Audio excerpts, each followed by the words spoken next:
কুমিল্লার জনপ্রিয় মাতৃভান্ডারের রসমালাই কার না প্রিয়? কিন্তু সবসময় তো হয়ে ওঠে না সেই কুমিল্লা গিয়ে এইভাবে রসমালাইটা কিনে আনার জন্য। আসসালামু আলাইকুম দর্শকগণ, রুচির রাজ্য ও দৈনন্দিন রান্নাবান্না চ্যানেলে আপনাদের সবাইকে স্বাগতম। আশা রাখছি যে যেখানে হতে এই ভিডিওটি দেখছেন ভালো আছেন, সুস্থ আছেন।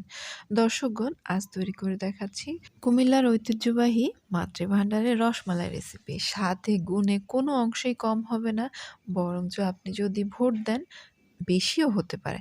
তবে অবশ্যই সবগুলো টিপস হুবহু ফলো করতে হবে এবং প্রত্যেকটা প্রক্রিয়া হুবহু ফলো করতে হবে, তাহলেই পেয়ে যাবেন এইভাবে। আমি এখানে ১.৫ কেজি গরুর দুধ নিয়েছি। দুধটাকে বলক ওঠার জন্য রেডি করে নিচ্ছি। চুলাটা ফুল হিটে দিয়ে দিলাম। যখন বলক উঠে আসবে তখন চুলাটাকে একটু লো করে দেব।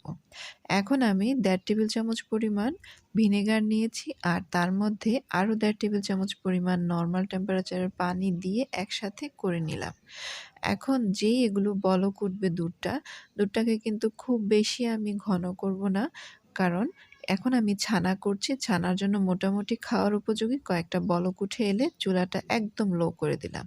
অবশ্যই এখানে লো করে দিতে হবে এবং এখানে যাতে সর না পড়ে সেদিকে খেয়াল রাখতে হবে। এখন আগে থেকে রেডি করে রাখা ভিনেগার আর যে পানির মিশ্রণটা তা অল্প অল্প করে দিব এবং একটু নাড়িয়ে-চাড়িয়ে দিব। ২ ভাগ বা ৩ ভাগে দিচ্ছি। আবার একটু পরে বাকি অংশটুকু দিয়ে দিচ্ছি। দেওয়ার পর আলতো করে একটু নাড়তে-চাড়তে শুরু করব। দেখতেই পাবেন একটু একটু করে ছানাটা পাকাতে শুরু করেছে। তখন এভাবে চামচ দিয়ে যখন একটু আলতো করে নাড়াচাড়া দিয়ে দিবেন, দেখবেন খুব সুন্দরভাবে ছানাটা কেটে গেছে, পানিটা স্পষ্ট হয়ে গিয়েছে, সবুজাব পানিটা আলাদা, ছানা আলাদা। তবে অবশ্যই এই জিনিসটা খুব বেশিক্ষণ রাখবেন না। জাস্ট এরকম দলা পাকানোর পরই আগে থেকেই কিন্তু একটা ছাঁকনি রেডি করে রাখবেন, পাতলা সুতি কাপড় রেডি করে রাখবেন। আর তখনই সেই ছাঁকনির মধ্যে কাপড়ের মধ্যে এভাবে ঢেলে দিবেন ছানাটা। ভিনেগার না থাকলে সমপরিমাণ লেবুর রস দিয়েও কিন্তু এভাবে করা যায়। আর এই যে অবশিষ্ট পানিটা এটা কিন্তু দেওয়া যাবে, পরবর্তীতে সিরকার কাজ করবে, অথবা একটু লবণ দিয়ে কিন্তু খেলেও কিন্তু ভালো হয়। এখন আমি আগে থেকেই ১ বোতল ঠান্ডা পানি ফ্রিজে একদম ফ্রিজ আপ করে নিয়েছি, যাতে করে এখানে দেওয়ার সাথে সাথেই ভাপটা, যে সেদ্ধ ভাপটা, গরম ভাপটা সেটা চলে যায় আর এতে করে ছানাটা খুব সফট হবে। অবশ্যই এখানে ঠান্ডা পানি দিতে হবে, দিলেই কিন্তু এইটার কার্যকারিতাটা আপনি ২ ভাবে করে পার্থক্যটা অবশ্যই দেখতে পারবেন। আর চুলাতে কিন্তু অবশ্যই কোনোভাবেই বেশিক্ষণ রাখা যাবে না, সাথে সাথে নামিয়ে নিতে হবে। আর এভাবে পাতলা সুতি কাপড়ের মধ্যে নিয়ে একটু আলতো করে আমি এখানে চেপে দিচ্ছি। তবে অবশ্যই খুব বেশি চাপাচাপি করা যাবে না। জাস্ট বাইরের যে পানিটা আছে, বাড়তি পানিটা, সেটা একটু এভাবে হাত দিয়ে চেপে এবার এই জিনিসটাকে একদম আধা ঘন্টার জন্য ঘড়ি ধরে রেখে দিলাম কোনো জায়গায় ঝুলিয়ে। তবে বিভিন্ন ওয়েদারে বিভিন্ন সময়ে তাপমাত্রা একেক রকম থাকে। এখানে ৫ থেকে ১০ মিনিট বেশি কম লাগতে পারে। তবে এই ধরনের টেম্পারেচারে আধা ঘন্টা রাখলেই এনাফ। এখন আমি শিরাটা তৈরি করে নিচ্ছি আগেই। শিরাটা তৈরির জন্য আমি এখানে ২৫০ গ্রাম চিনি নিয়েছি। এই যতটুকু চিনি নিবেন তার ৩ গুণ পরিমাণ পানি দিয়ে পানিটাকে ভালোভাবে বলক উঠিয়ে নিবেন। চুলাটার মধ্যে বলক উঠতে থাকুক। আমি চুলার হিটটা মিডিয়াম করে দিয়েছি আর এই ফাঁকে এতক্ষণে আধা ঘন্টা পর আমি ফিরে আসলাম। দেখতেই পাচ্ছেন ছানাটা খুব সুন্দরভাবে সফট হয়ে গিয়েছে। খুব বেশি কিন্তু রাখা যাবে না, তাহলে কিন্তু এখানে সফটনেসটা চলে যাবে, মিষ্টিটা ভালো লাগবে না। বাহিরে থেকে এই জিনিসটাকে, যে ঝুনা নারিকেল যেগুলো গ্যাজ এসে গিয়েছে সেগুলোর মধ্যে যে ফোসকা হয় সেই ফোসকাটার মতো লাগছে। বাড়তি পানি আছে কিনা তা যদি থেকে থাকে এরকম টিস্যু দিয়ে হালকা একটু চেপে নেবেন। দেখতেই পাচ্ছেন খুব একটা বাড়তি পানি কিন্তু নেই। এবার আমি কিন্তু এখানে ছোট্ট একটা প্লেট ব্যবহার করেছি ভিডিওতে দেখানোর জন্য। এই প্লেটটা যত বড় হয় তত বেশি সুবিধা হয়। এভাবে হাতের তালু দিয়ে যত্ন সহকারে ৫ থেকে ৭ মিনিট এভাবে কিন্তু ডলে নেবেন। একটা পর্যায়ে অনেক বেশি সফট হয়ে আসবে। আর যখন দেখবেন এরকম সফট হয়ে আসবে তখন আপনার পছন্দসই শেপ দিয়ে নেবেন। এই জিনিসগুলো মোটার দিক থেকে আমাদের হাতের আঙ্গুলের পরিমাণ আর লম্বার দিক থেকে ১ থেকে সোয়া ১ ইঞ্চি পরিমাণ লম্বা করেছি। ২-১ বার করলেই কিন্তু প্র্যাকটিস হয়ে যাবে। এভাবে একে একে সবগুলো জিনিস আমি করে নিলাম। এখানে ১.৫ কেজিতে প্রায় ২০টির মতো হয়েছে। তবে যতটুকু লম্বা বা মোটা করুন না কেন, একটু খেয়াল রাখবেন এগুলো কিন্তু ফুলে দ্বিগুণ হয়ে যাবে, আড়াই গুণও হতে পারে। তো সেইভাবে যতটুকু সাইজ চান তার থেকে একটু কম দিবেন, যাতে করে ফাইনালি এরকম একটা শেপ আসে। এখন সবগুলো জিনিস আমি এই যে শিরাটা রেডি করে নিচ্ছি। পানিটা অবশ্যই, যাতে শিরাটা অবশ্যই টগবগিয়ে ফুটে এই অবস্থায় দিতে হবে। দেওয়ার পরই আমি ঢাকনা দিয়ে দিচ্ছি। তবে অবশ্যই খেয়াল রাখতে হবে ফুটন্ত শিরার মধ্যে দিতে হবে।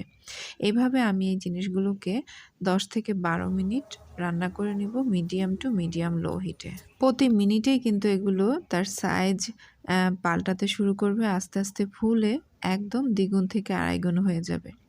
এভাবে ৬-৭ মিনিট যাওয়ার পর একটু ঢাকনাটা তুলে যদি সম্ভব হয় একটু উল্টে-পাল্টে দিতে পারেন। আর যদি আরও বেশি চওড়া পাত্র হয় সেক্ষেত্রে কিন্তু নিজে, নিজে এগুলো ঘুরপাক খাবে, উল্টিয়ে দেওয়ার আর প্রয়োজন নেই। ৬-৭ মিনিট পর আবারও আমি ঢেকে দিলাম। এবার মিডিয়াম লো হিটে এগুলোকে আরও ৬-৭ মিনিট রান্না করে নিলাম। আমি এভাবে ১২-১৩ মিনিটের মতো রান্না করে নিলাম। ফাইনালি এরকম একটা লুক এসেছে। দেখুন এগুলো কিন্তু আর ভাঙছে না, ফুলছেও না। যতটুকু সম্ভব ফুলার ততটুকুই কিন্তু ফুলে গিয়েছে। এবার একটা ছাঁকনির সাহায্যে সবগুলো মিষ্টিকে আমি উঠিয়ে নিচ্ছি। তবে চেষ্টা করতে হবে একটার উপর যাতে একটা না থাকে। এভাবে আমি অর্ধেকটা পরিমাণ শিরা উঠিয়ে নিচ্ছি আর অর্ধেকটা পরিমাণ শিরা আমি রেখে দিয়ে মিডিয়াম লো হিটে প্রায় ২-৩ মিনিট এভাবে নেড়েচেড়ে দিয়ে লাস্টের দিকে যখন এরকম কালারটা সে একদম কালচে হয়ে শুরু করবে, তখন কিন্তু আমি একদম লো করে দিয়ে আমি এটাকে নেড়েচেড়ে নেব এবং অবশ্যই কন্টিনিউ এটাকে নেড়েচেড়ে নিতে হবে, না হয় কিন্তু এগুলো পুড়ে গিয়ে স্বাদটা নষ্ট হয়ে যাবে। এভাবে ক্যারামেলটা দিলে আপনি যদি খেজুরের গুড় ব্যবহারও না করেন তাহলেও কিন্তু এরকম একটা সুন্দর কালার আসবে, আর যেটা কিনা মাতৃভাণ্ডারের রসমালাইয়ে সবসময় পাওয়া যায়। এখন আমি ১.৫ কেজি দুধকে আগে থেকে আমি ফুটিয়ে রেখেছিলাম। একটু জাল দিয়ে ১ কেজির মতো করে নিয়েছিলাম। আর এখন আমি ৩ টেবিল চামচ গুঁড়ো দুধ একটু পানির সাথে মিশিয়ে দিয়ে তার মধ্যে দিয়ে দিলাম। এতে করে খুব সুন্দর একটা ফ্লেভার আসবে। গুঁড়ো দুধটা অপশনাল। এখন মিষ্টির জন্য আপনারা চিনি, গুড়, খেজুরের গুড়, যেকোনো গুড় ব্যবহার করতে পারেন। আমি এখানে যে ঝোলা গুড়টা আছে সেই ঝোলা গুড়টা এরকম ডালের চামচ দিয়ে ২ চামচ দিয়ে দিলাম। চিনি বা মিষ্টির পরিমাণটা আপনাদের একান্তই স্বাদের উপর। এখন দুধটা মোটামুটি ঘন হয়ে আসলে, যখন প্রায় ১.৫ কেজির মতো হবে, একটু ঘন করে নিলাম। তখন চুলার হিটটা এই ফুল রেখেই রাখা অবস্থায় আমি মিষ্টিগুলো দিয়ে নিলাম। তবে মিষ্টিগুলো কিন্তু একটু আগে থেকে উঠিয়ে রাখার পর ঠান্ডা করে নিতে হবে। স্বাভাবিক টেম্পারেচার এলে এই জায়গায় দিতে হবে। অবশ্য দুধটা করতে, করতে কিন্তু জিনিসটা হয়ে যায়, ঠান্ডা হয়ে যায়। এখন চুলার হিটটা একদম বন্ধ করে দিলাম। জাস্ট ১ টা মিনিট একটু বলক উঠিয়ে নিলাম। আর এই পর্যায়ে সবগুলো মিষ্টি দিয়ে এই যে দেখুন অনেকটুকু পরিমাণ যাতে ঝোল থাকে, এ পর্যায়ে আমি ঢাকনা দিয়ে রেখে দিলাম ৮ থেকে ১০ ঘন্টার জন্য। তবে যাতে একটু বাষ্পটা বের হতে পারে সেই ব্যবস্থাটা করে দিবেন। ফাইনালি আমি রাতে করে রেখেছিলাম, ১২ টার দিকে করেছিলাম, সকালবেলা ৭-৮ টার দিকে এরকম একটা লুক এসেছে। দেখতেই পাচ্ছেন কি সুন্দর কালার এসেছে আর একদম ঘন হয়েছে। আর এই দুধের রসটা কিন্তু আপনাদের পছন্দসই দিবেন। আর যদি চান আরও ঘন করবেন তাহলে কিন্তু আরও ঘন করতে পারেন। আমি এখানে কিন্তু একদম পাতলাও রাখিনি আবার একদম ঘনও রাখিনি। আর এই জিনিসটা যখন ফ্রিজ আপ করবেন ১ থেকে ১.৫ ঘন্টা পর দেখবেন যে আরও ঘন হয়ে গিয়েছে এবং মিষ্টিগুলো আরও সফট হয়ে গিয়েছে। মোট কথা, রান্নার পর এই রসমালাইটা যদি ১০ থেকে ১২ ঘন্টা পর খান, একটু ফ্রিজ আপ করে খান, তাহলেই কিন্তু অরিজিনাল টেস্ট পাবেন এবং অরিজিনাল গ্রেভিনেস পাবেন। দেখতেই পাচ্ছেন কি সুন্দর দেখা যাচ্ছে, কতটা সফট হয়েছে এবং কালারটা কোনো অংশেই কুমিল্লার মাতৃভাণ্ডারের রসমালাই থেকে ভিন্ন না।